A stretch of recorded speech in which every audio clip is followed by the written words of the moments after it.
इधर ऋषिकेश की खबर लेते हैं, जहां आशीर्वाद वाटिका में देवभूमि राष्ट्रीय संवाद 2026 कार्यक्रम आयोजित किया गया, जिसका मुख्य विषय था राष्ट्र प्रथम, संस्कृति बचेगी तो देश बचेगा।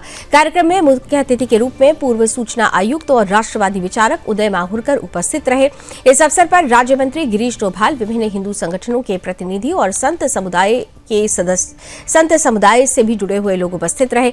उदय माहुरकर ने अपने संबोधन में कहा कि वर्तमान समय में ओटीटी प्लेटफॉर्म पर प्रसारित की जा रही अश्लील सामग्री भारतीय संस्कृति के लिए बड़ा खतरा बन रही है। उन्होंने कहा कि यदि समय रहते इस पर अंकुश नहीं लगाया गया तो ये आने वाली पीढ़ियों पर नकारात्मक प्रभाव डाल सकता है। स्पष्ट रूप से उनकी तरफ से कहा गया कि भारतीय संस्कृति को संरक्षित करने के लिए ऐसी सामग्री पर पूर्ण रूप से प्रतिबंध लगाया जाना चाहिए। कार्यक्रम का उद्देश्य न केवल संस्कृति के संरक्षण पर विचार विमर्श करना था, बल्कि नीति निर्माण और जागरूकता फैलाना भी था। उपस्थित जनप्रतिनिधियों और संगठनों ने इस मुद्दे पर उदय माहुरकर जी की बातों का समर्थन किया और कहा कि समाज के सभी वर्गों को मिलकर इसे रोकने के उपाय करने चाहिए। इस अवसर पर भारतीय संस्कृति और नैतिक मूल्यों की सुरक्षा के महत्व पर भी चर्चा की गई। कार्यक्रम में ये संकल्प लिया गया कि भारतीय संस्कृति और नैतिक मूल्यों की रक्षा के लिए निरंतर प्रयास किए जाएंगे और भविष्य में ओटीटी प्लेटफॉर्म्स पर अश्लील सामग्री के प्रसारण को नियंत्रित करने हेतु ठोस कदम उठाए जाएंगे।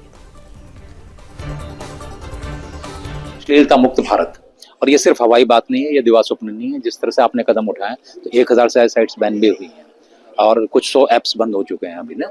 और इस तरह से चलता रहा तो इस समय जो प्रधानमंत्री हैं उनकी एक बात पे तो हम सब लोग, चाहे वो विपक्ष के सहमत हैं कि वो गतिशील बहुत हैं, वो बहुत तेजी से निर्णय करते हैं। तो जिस तरह से माहुरकर साहब ने तथ्य के साथ, वो भी आप ही की पत्रकार बिरादरी के एक वरिष्ठ नाम है, पत्रकार मूल रूप से पत्रकार ही रहता है, चाहे प्रधानमंत्री बने और चाहे वो फिल्म स्टार बन जाए। तो इन्होंने इस एजेंडे को अपने हृदय तक लेके साम दाम दंड भेद, किसी से भी हम लोग परहेज नहीं करेंगे। और जिस तरह से उद्बोधन दिया वो लोगों के हृदय में, जैसे आपने कहा कि अगर आप कहेंगे कि संस्कृति को बचाओ, तो ये थोड़ा राजनीतिक सा या सांस्कृतिक राष्ट्रवाद का सा एजेंडा लगता है। लेकिन जब आप ये कहते हैं कि बलात्कारी मतलब प्रवृत्ति बढ़ रही है ओपन ऐसी साइट्स को देखे, तो व्यक्ति डरता है। तो इस तरह के जो नुक्ते हैं वो इस तरह का विद्वान पत्रकार ही दे सकता है, और कोई ना प्रधानमंत्री दे सकते, ना संत हमारे इस मामले में इतना प्रबोधन करेंगे। तो आपका बहुत बड़ा महत्व है और ये आगे अमली रूप जामा पहने, इसके लिए हम कार्यक्रमों की पूरी श्रृंखला भी चलाएंगे और आप लोगों का सहयोग इसमें बहुत महत्वपूर्ण है। गेमिंग एक्ट का बात है, ये भी है, गेमिंग एक्ट भी है, लेकिन फिल्म क्या आ रही है, ये कोई एकदम साधारण अश्लीलता नहीं है।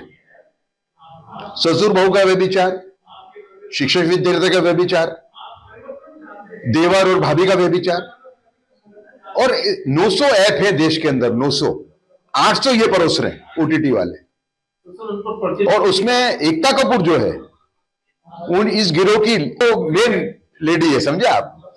और वो जो है उसकी मैंने एकता कपूर के एक इस टाइप की ओटीटी फिल्म के सामने कंप्लेंट की थी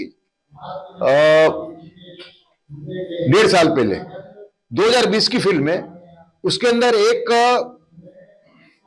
पुरुष है जो व्यभिचार कर रहा है अपनी दादी के साथ, अपनी सौतेली मां के साथ, अपनी भाभी के साथ और अपनी चचेरी बहन के साथ और सीन के साथ।